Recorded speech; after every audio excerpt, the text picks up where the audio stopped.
I can smell your eyes.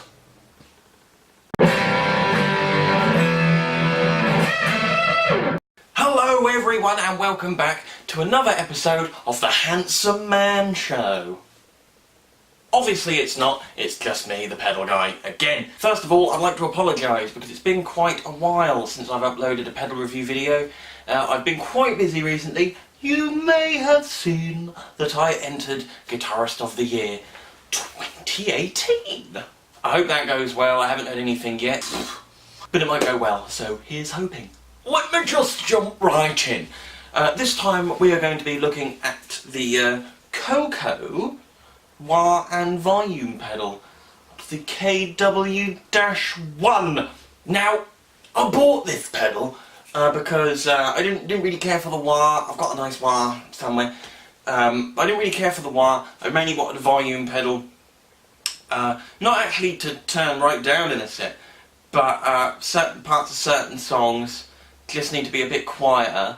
What I wanted for myself was a volume pedal which was like a master volume, so no matter how quiet I put the pedal, you know, if I wanted, just so you could barely hear it, I still wanted all the tone still there. I didn't want to lose any of the tone, so I really wanted a master volume pedal there. Now I'm going to be honest, this isn't going to be my best review.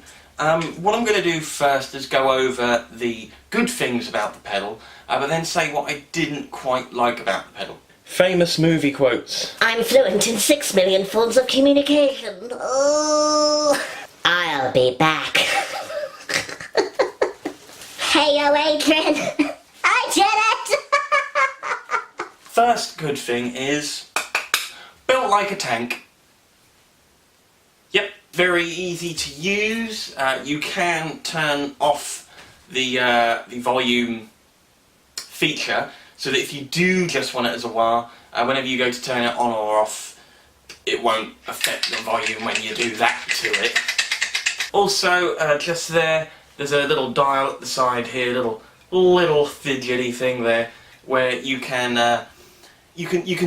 adjust how much volume is affected if you go back or forth. So if you don't want it to go all the way out, you can set it so it doesn't go all the way out. That is a handy feature. Gotta give them that. Dr. Pepper, what's the worst that could happen? It is a very fetching, delicate black colour. Okay, now the unpleasant bit. I'm just going to touch on the things that I'm not so impressed with.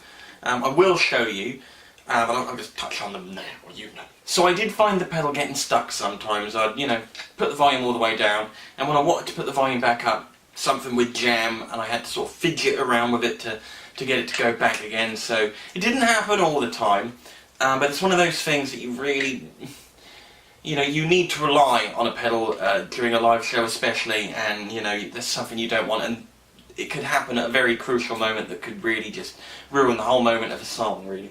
I also found that sometimes the pedal, even though I set it the way I wanted it to, wouldn't act in the way. What I wanted, you know, using it for a master volume, was when I turned the volume all the way down, I wanted nothing. I wanted nothing at all, but I frequently, 9 times out of 10, still found myself with big old click there, but I frequently, 9 times out of 10, found there was just a little bit of volume there, sometimes more than a little bit, and it really took some, you know, on-offing, turning the wire off and on to get it to finally do what I wanted to do. Once again, not very handy in a live situation especially, and it can get frustrating in a rehearsal situation as well. Sometimes even the pedal signal would just cut out completely. That was the rarest thing that happened, but it did happen, so there you go. I will give them the benefit of the doubt. I might just be unlucky. You know, I might have just got a bad one, in which case I could just try and get another one. Not very expensive pedal. I think this cost me about £30 to £35. Maybe in hindsight I should have gone more expensive, but then I wouldn't be able to bring you this delicious pedal review video. That's delicious! It does have some very nice foot grippage though, to grip your foot on so you don't slip like your banana skin. Okay, so I will try and show you what I mean. No, my luck, it's going to work fine today. Okay, so here I am. Now, It doesn't really matter what I'm playing today because it's not really about a tonal thing, it's more about the functionality of a volume pedal. It doesn't really matter, but I am playing my Sterling by Music Man sub-series. This is the Silo model. A very nice little guitar, not very expensive at all, but it sounds great. I seldom play it, but that's mainly because I like many others as well. This is more of a homey guitar for these days. Using the old No Nothing Darburn there. You know what I'm saying? Bit of No Nothing Darburn. For old time's sake, so it doesn't matter, here is the dry signal. Ooh, that's warm. Bit of the old amp reverb on there as well.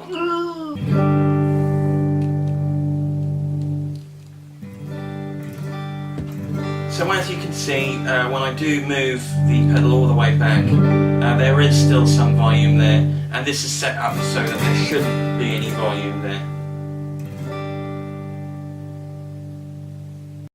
I'll show you the volume feature. At the moment it is set so that there should be no volume when the pedal is all the way down. I'll show you how I can set it so that I have minimum volume loss.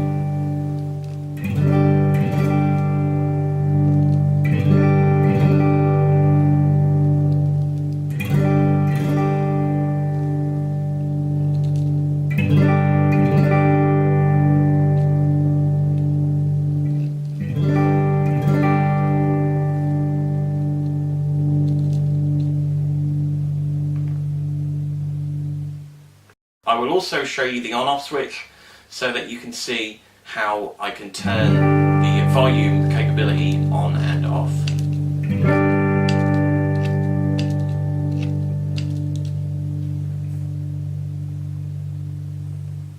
So looking at that, I suppose one of the good things about the pedal is that when you have it set up for minimum volume loss, it does kind of act as a good boost. If you left it all the way down so that you had that as your normal volume, you could just pop it back up for that slight volume boost. So I suppose that could be pretty handy. And the wah, although something I'm not going to dive into, does work fine. It's not the best wah in the world, but it does the job. Overall, I am a little bit disappointed in this pedal. Maybe I was shooting for the stars, you know. I know that there are the industry standard volume pedals, but I suppose this is just something I wanted to experiment with the pedal a bit, see if it was something I liked and needed. And also, it's not a fantastic master volume. In my experience of using this in a rehearsal situation, it acted more like a guitar volume knob, where you turned it down and it did get quite a bit. You also lost some of the tone, and this acted more in that way. So I found myself just using the volume on the guitar more often than not. Bear in mind the things I've pointed out, because they might all be that way, and if that's not what you're after, then maybe give it a miss. I hope this video's been okay. It's been a little bit weird. I've never sort of done a more negative one before, and also on a pedal where there's not actually much to swap about and change, so it's probably been my quickest video yet. But there we go. I hope it's been a good one, and I'll see you next time for another pedal doodad. Cheese is a fun thing. Cheese is fun. Cheese is always fun. Sometimes mostly fun. Have you noticed how much of my belly you can see? Christ.